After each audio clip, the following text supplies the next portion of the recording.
എൻ്റെ ഒരു ഫ്രണ്ട് വിളിച്ചിരുന്നു. അയാളുടെ മകളുടെ 28 കുട്ടിക്ക് എൻ്റെ പേരിട്ടു എന്നൊക്കെ പറഞ്ഞിട്ടാണ് വിളിച്ചത്. ഒരു ഇങ്ങനെ പരിപാടി ഉണ്ടെന്ന് അറിയിച്ചു എന്ന് മാത്രം. വിളിച്ച കൂട്ടത്തിൽ അത്തരം കാര്യങ്ങൾ പറഞ്ഞെന്ന് മാത്രം. അപ്പോൾ അതിന് ശേഷം ഞാൻ ഇങ്ങനെ ആലോചിച്ചു, 28നെ പറ്റി ഇങ്ങനെ ആലോചിച്ചപ്പോൾ അതാണ് എൻ്റെ മനസ്സിൽ 28 എന്നുള്ളൊരു ചീട്ടുകളെ പറ്റി പെട്ടെന്ന് മനസ്സിൽ വന്നത്. 28, 56 എന്നൊക്കെ പറഞ്ഞിട്ട് നമ്മുടെ നാട്ടിൽ ഇഷ്ടംപോലെ ആൾക്കാർ വിനോദത്തിനായിട്ടും കാശ് വെച്ചും ഒക്കെ കളിക്കുന്നുണ്ട്. അപ്പോൾ ചീട്ടുകളെ പറ്റി ഞാൻ ആലോചിക്കാൻ തുടങ്ങി. ചീട്ടുകളി എന്ന് പറയുന്നത് ലോകത്തെ എല്ലാ രാജ്യങ്ങളിലും എല്ലാ സംസ്കാരങ്ങളിലേക്കും പടർന്നു പിടിച്ചിട്ടുള്ള ഒരു വിനോദമാണ്. അത് വിനോദത്തിനായും പണത്തിനായും ഒക്കെ കളിക്കുന്നുണ്ട്. അപ്പോൾ കളിക്കുന്ന രീതിക്കും അതിലുള്ള നിയമങ്ങളുടെ വ്യത്യാസം അനുസരിച്ചിട്ടൊക്കെ നമുക്ക് വ്യത്യസ്തങ്ങളായിട്ടുള്ള ചീട്ടുകളികളുണ്ട് എന്ന് മാത്രം. ഏതാണ്ട് 10,000-ൻ്റെ അടുത്തൊക്കെ ചീട്ടുകളികൾ ലോകത്ത് പഴയതും പുതിയതും പ്രാദേശികവും ഒക്കെ ആയിട്ടുള്ള വിവിധങ്ങളായിട്ടുള്ള ചീട്ടുകളികൾ ഉണ്ട്. ഇപ്പോൾ ചൈനയിൽ നിന്നാണ് ഇതിൻ്റെ ഉത്ഭവം എന്നാണ് പറയപ്പെടുന്നത്. പക്ഷെ ഇന്ന് കാണുന്ന ഈ 4 ജാതിയിലുള്ള 13 മൂല്യങ്ങളുള്ള 52 ഷീട്ടുകളാകെ ആ ഒരു പെട്ടി ഷീട്ട് അല്ലെങ്കിൽ ഒരു ഡെക്ക് ഷീട്ട് എന്ന് പറയുന്നത്, അത് പിന്നീട് ഫ്രാൻസിൻ്റെ അവരുടെ മോഡിഫിക്കേഷനാണ്. ആ മോഡിഫിക്കേഷൻ പിന്നെ ലോകത്ത് പൊതുവെ അംഗീകരിക്കപ്പെടുകയുണ്ടായതെന്നാണ് കേട്ടിട്ടുള്ളത്. അപ്പോൾ നമുക്ക് അറിയാം റമ്മി, പിന്നെ ഈ 28, 56, കഴുത, അതുപോലെ ബ്ലാക്ക് ജാക്ക്, പോക്കർ, ബ്രിഡ്ജ് എന്നൊക്കെ പറഞ്ഞിട്ട് അനവധിയായിട്ടുള്ള പേരറിയുന്നതും അറിയാത്തതൊക്കെ ആയിട്ടുള്ള ഇഷ്ടംപോലെ കളികൾ ലോകത്തെമ്പാടും ഉണ്ട് എന്നുള്ളതാണ്. ഇപ്പോൾ ചീട്ടുകളി പല രാജ്യങ്ങളിലും നിരോധിക്കപ്പെട്ടതാണ്. കാരണം അതൊരു ലഹരിയായിട്ട് മാറുന്നുണ്ട്.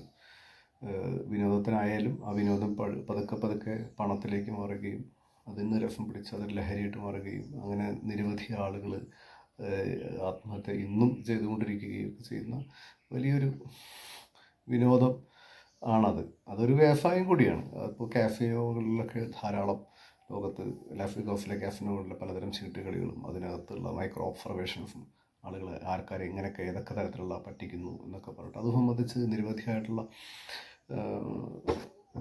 പടങ്ങൾ, ചലച്ചിത്രങ്ങൾ ഇറങ്ങിയിട്ടുമുണ്ട്.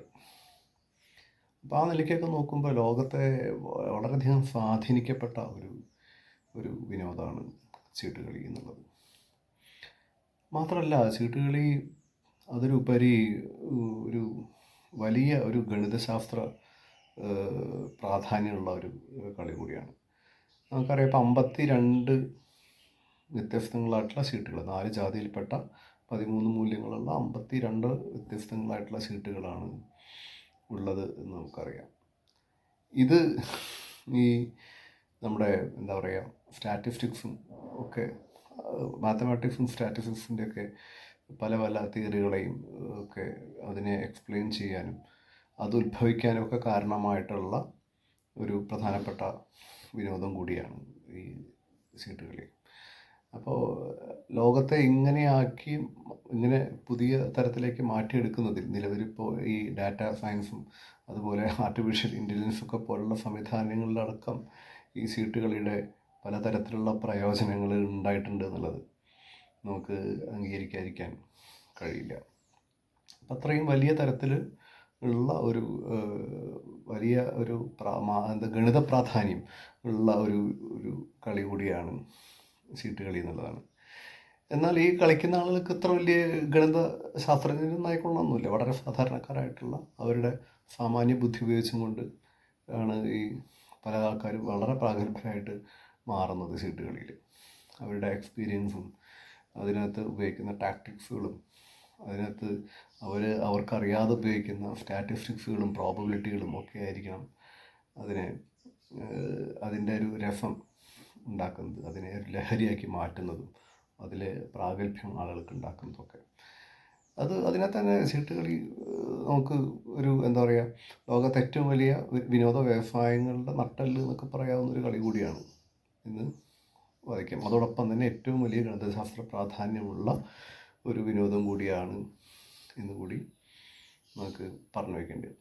അപ്പോൾ അതിലേക്ക് കുറച്ച് കണക്കുകൾ ഞാൻ പറയുകയാണ്. നമുക്ക് മനസ്സിലാക്കാവുന്ന രസകരമായിട്ടുള്ള ചില കണക്കുകൾ ഷീട്ടുകളെ സംബന്ധിച്ചുള്ളത് പറഞ്ഞു വയ്ക്കുകയാണ്. ഒരു പെട്ടി ഷീട്ട് കൈ കിട്ടിക്കഴിഞ്ഞാൽ നമ്മൾ ആദ്യം തന്നെ കളിക്കുകയല്ല ചെയ്യുക. ആദ്യം നമ്മൾ ചെയ്യുക കശക്കാണ്, ഷഫ്ലിങ് ചെയ്യും. ഈ കശക്കൽ സത്യത്തിൽ ഷീട്ടുകളിയുടെ ഏറ്റവും വളരെ പ്രധാനപ്പെട്ട ഒരു പരിപാടിയാണ് കശക്ക് എന്ന് പറയുന്നത്. അപ്പോൾ നമ്മൾ ഈ കശക്കലിൻ്റെ ഗണിതം എടുത്ത് നോക്കിക്കഴിഞ്ഞാൽ, അപ്പോൾ നമുക്കറിയാം ഒരു നാണയം എടുത്തു കഴിഞ്ഞാൽ ആ നാണയം ഒന്നുകിൽ ഹെഡോ അല്ലെങ്കിൽ ടെയിലോ ആവാനുള്ള സാധ്യത എന്ന് പറഞ്ഞു കഴിഞ്ഞാൽ 1/2 ആണ് എന്നുള്ളത് നമ്മൾ സ്കൂളുകളിൽ പഠിച്ചിട്ടുണ്ട്. കാരണം 2 വശങ്ങളാണുള്ളത്, ഏതെങ്കിലും ഒരു വശമായിരിക്കും വീഴുക. അപ്പോൾ ഒന്നുകിൽ ഹെഡായിരിക്കും അല്ലെങ്കിൽ ടെയിലായിരിക്കും, 50-50 ചാൻസസ് ഉണ്ട് എന്നുള്ളതാണ്. ഇപ്പോൾ ഈ 52 വ്യത്യസ്തങ്ങളായിട്ടുള്ള കാർഡുകൾ ഷഫിൾ ചെയ്യുകയാണ്. അപ്പോൾ നമുക്കൊരു അസംഷൻ ചെയ്ത് നോക്കാം. ഈ കാർഡ് ഷഫിൾ ചെയ്യുമ്പോൾ ഒരേപോലെ ഒരിക്കലും ആകുന്നില്ല. അതായത് വ്യത്യസ്തങ്ങളായിട്ടുള്ള രീതിയിൽ ഓരോ തവണ ഷഫിൾ ചെയ്യുമ്പോഴും വ്യത്യസ്തങ്ങളായിട്ടുള്ള രീതിയിൽ അങ്ങനെ ഷഫിൾ ചെയ്യുന്നു. അങ്ങനെ ഈ 52 കാർഡുകളുടെയും വ്യത്യസ്തങ്ങളായിട്ടുള്ള ഷഫിളിങ് അത് എത്രത്തോളം ഉണ്ടായിരിക്കും, എത്ര തരത്തിൽ നമുക്ക് ഷഫിൾ ചെയ്യാൻ പറ്റും എന്നുള്ളതാണ്. 52 കാർഡുകൾ എത്ര വ്യത്യസ്തങ്ങളായിട്ടുള്ള തരത്തിൽ ഷഫിൾ ചെയ്യാൻ പറ്റും എന്നുള്ള കാര്യം നോക്കുമ്പോൾ അതിൻ്റെ മാത്തമാറ്റിക്സ് വളരെ ലളിതമായിട്ടൊരു മാത്തമാറ്റിക്സാണ്. അപ്പോൾ അതിൻ്റെ പെർമിറ്റേഷൻ നമ്മൾ 52 എന്നുള്ളതിൻ്റെ ഫാക്ടോറിയൽ, അതായത് 52 × 51 × 50 അങ്ങനെ 1 വരെ ഗുണിക്കുക. അപ്പോൾ കിട്ടുന്ന സംഖ്യ അത് വളരെ ഭീമാകരമായിട്ടൊരു സംഖ്യയാണ്. നമുക്കത് ആലോചിക്കാൻ കഴിയില്ല സംഖ്യ.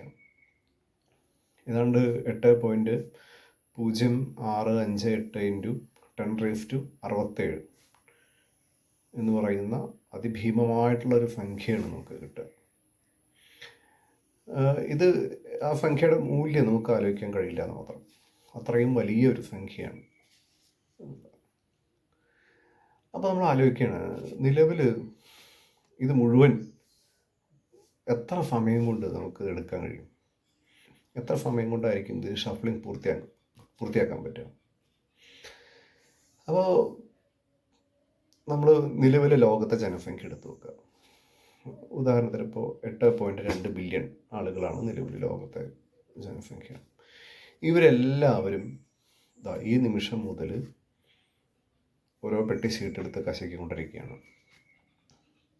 അപ്പോൾ ഒരു കണ്ടീഷൻ നമുക്ക് വയ്ക്കണം. 2 പേര് ഒരിക്കലും ഒരേ രീതിയിൽ കശക്കുന്നില്ല, 2 പേര് വ്യത്യസ്തങ്ങളായിട്ടുള്ള രീതിയിലാണ് കശക്കുന്നത് എന്നുള്ളൊരു കണ്ടീഷൻ അവിടെ വയ്ക്കുക. അപ്പോൾ എത്ര കാലം എടുത്തിട്ടായിരിക്കാം ഈ ഷീട്ട് കശക്കി തീരുക? ഒരാൾ ഒരു പ്രാവശ്യം കശക്കാൻ 1 സെക്കൻഡ് എടുക്കുന്നു വിചാരിക്കുക.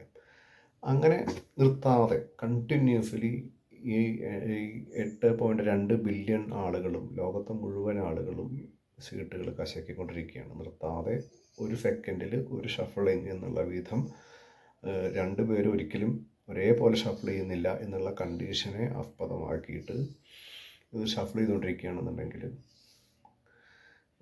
ഏതാണ്ട് 3.12 × 10⁻15, അതായത് 3.12 × 10⁻50 ഇയേഴ്സ്, അത്രയും വർഷങ്ങളെടുക്കും.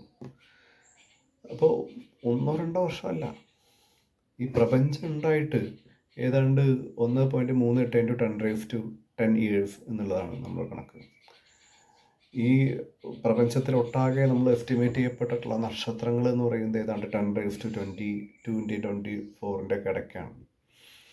ഇതെന്ന് പറയുന്നത് എത്രയാ, 3.1 × 10⁻50 എന്ന് പറയും. അത്രയും വർഷം എടുക്കും ഈ കോമ്പിനേഷൻ, ഇത്രയും ഉള്ള സാധ്യതകളെ, അതിന് ടോട്ടൽ പോസിബിൾ ഓർഡേഴ്സ് കംപ്ലീറ്റ് ചെയ്യാൻ വേണ്ടിയിട്ട് എന്നുള്ളതാണ്. അതെങ്ങനെ, ഈ 8.2 ബില്യൺ ആളുകൾ നിർത്താതെ ഒരു സെക്കൻഡിൽ ഷഫ്ലിംഗ് എന്നുള്ള രീതിയിൽ കണ്ടിന്യൂ ചെയ്ത് കഴിഞ്ഞാൽ കിട്ടുന്ന കണക്കാണ്. അപ്പം അത് പ്രപഞ്ചത്തിനേക്കാളും എത്രയോ, പ്രപഞ്ചം ഉണ്ടായ ആ സമയത്തിനേക്കാൾ എത്രയോ വലിയ മടങ്ങ് സമയമാണ് അത് എണ്ണി തിരഞ്ഞെടുക്കുന്നത് എന്നുള്ളതാണ്, അത് ഷഫിൾ ചെയ്ത് തിരഞ്ഞെടുക്കുന്നത് എന്നുള്ളതാണ്. അപ്പോൾ ചില്ലറ കളിയല്ല ചീട്ട് കളി എന്ന് പറയുന്നത്. അതിൻ്റെ കശക്കൽ എന്ന് പറയുന്ന ആദ്യത്തെ സംഭവം തന്നെ വളരെ യുണീക്കായിട്ടുള്ള, വളരെ എന്താ പറയുക, ഇതുവരെ ലോകത്ത് ആരും ഒരേ തരത്തിൽ കശക്കിയിട്ടില്ല എന്നുള്ള ഒരു കൺക്ലൂഷനിലേക്ക് നമുക്ക് അതിൽ എത്തുകയും ചെയ്യാം. രണ്ട് കൂട്ടരെ ഒരേപോലെ കശക്കുമ്പോൾ ആരും ഒരേപോലെ ലോകത്ത് കശക്കിയിട്ടില്ല എന്നുള്ളൊരു കൺക്ലൂഷനിലേക്ക് നമുക്കത് എത്തുകയും ചെയ്യാം എന്നുള്ളതാണ്.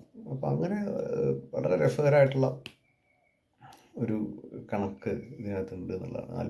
അത്ഭുതകരമായിട്ടുള്ള, നമുക്ക് ആലോചിക്കാൻ പോലും കഴിയാത്ത തരത്തിലുള്ള ഒരു വലിയ ഒരു ഗണിതം അതിനകത്ത് ഒളിഞ്ഞിരിപ്പുണ്ട് എന്നുള്ളതാണ്. അപ്പോൾ ഇതിൻ്റെ ചുവട് വെച്ചിട്ട് ധാരാളം, ഇത് പലതരത്തിലുള്ള ഈ മാത്തമാറ്റിക്സിലേക്ക് കോൺട്രിബ്യൂഷൻ ചെയ്യപ്പെട്ടിട്ടുണ്ട്. അതിൻ്റെ പല പല കാര്യങ്ങൾ ഇതിനകത്ത് അടങ്ങിയിട്ടുണ്ട് എന്നുള്ളതാണ്. കാരണം ഇതിനകത്ത് അടങ്ങിയിട്ടുള്ളത് കൊണ്ടാണ് അത് ഇതിനെപ്പറ്റി പരിശോധിക്കുമ്പോഴാണ് എങ്ങനെയൊക്കെയാണ് ഉത്ഭവിച്ചതെന്നുള്ളത്. ഇപ്പോൾ എന്തൊക്കെയാണ് പ്രോബബിലിറ്റിയെ സംബന്ധിച്ചുള്ള കൂടുതലായിട്ടുള്ള കാര്യങ്ങൾ, അതിൻ്റെ വ്യത്യസ്തങ്ങളായിട്ടുള്ള പരീക്ഷണങ്ങൾ, വ്യത്യസ്തങ്ങളായിട്ടുള്ള തിയറിറ്റിക്കൽ ഹൈപ്പോത്തസിസുകളും അതിന് തിയറിയായിട്ട് വരുന്നതൊക്കെ ഈ ഷീട്ട് കളിയിനകത്താക്കിയിട്ടായിരിക്കണം.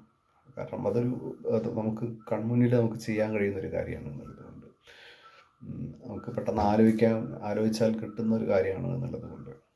അതുപോലെ പലതരത്തിലുള്ള റാൻഡമൈസേഷൻ അൽഗോരിതങ്ങൾ, ക്രിപ്റ്റോഗ്രഫിയിൽ, അങ്ങനെ എന്താ പറയുക, വിവിധങ്ങളായിട്ടുള്ള ഗണിതശാസ്ത്ര മേഖലകളിലേക്ക് ഇതിനെ സംബന്ധിച്ചുള്ള കോൺട്രിബ്യൂഷൻസ് ഉണ്ടായിട്ടുണ്ട്. ഗണിതശാസ്ത്ര പ്രാധാന്യം എന്ന് പറയുന്നത് ഈ നിലയ്ക്ക് കൂടിയാണ് എന്നുള്ളതാണ്. അപ്പോൾ ഈ കശക്ക് എന്ന് പറയുന്നത് ചില്ലറ പരിപാടിയല്ല. പ്രത്യേകിച്ചും ഷീട്ട് കശക്കുമ്പോൾ, ഷീട്ട് കശക്കണ പോലെ കശക്കി കളഞ്ഞാൽ ഏതാണ്ട് തീരുമാനമാവും.